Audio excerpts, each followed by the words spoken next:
2nd, 2015. Here I am in downtown San Jose going to my weekly meeting. Didn't have one last week, but I have one today. Hopefully we get some good work done today. On to the rest of the day.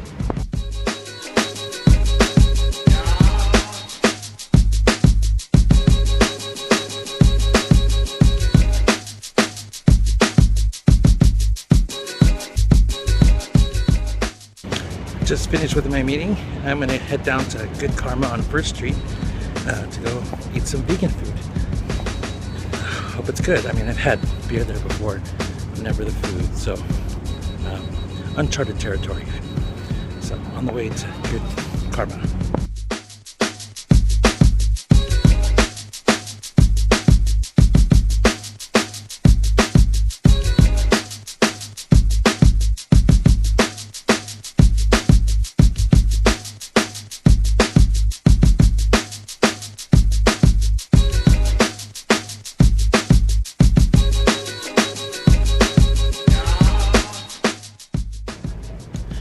That was my first time eating at Good Karma, all vegan food.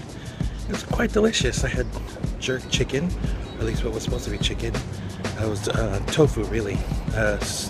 Spicy basil tofu and a yellow curry, vegetable curry, Thai. It was really good.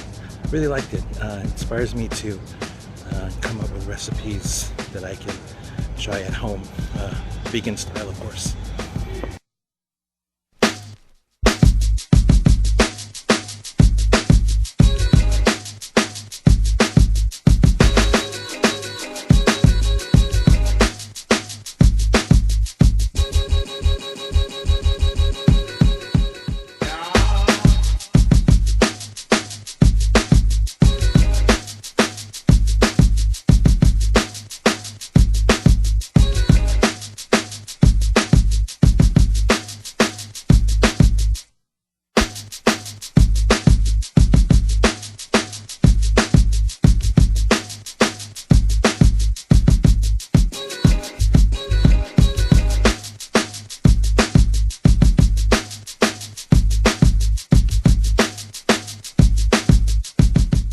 Today's quote of the day comes from St. John Paul II, also known as John Paul the Great in the eyes of many Catholics. I had the good blessing of attending 3 World Youth Days, of which John Paul II was the celebrant.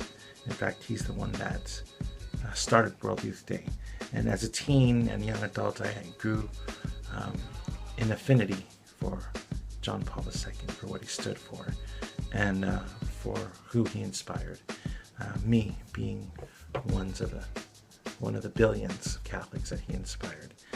The quote says, "One must arrange one's life so that everything praises God."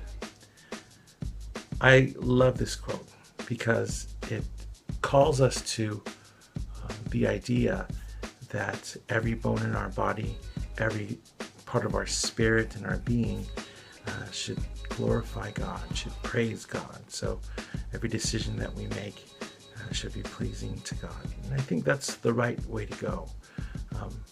If we understand our importance in the eyes of God, our stake and our investment, and understanding God's own investment in each and every one of us, then we live our lives that reflects God's love, reflects the love of Jesus.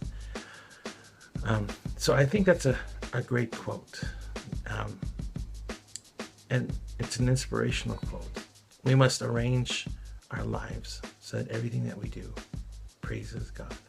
Great quote by a great man.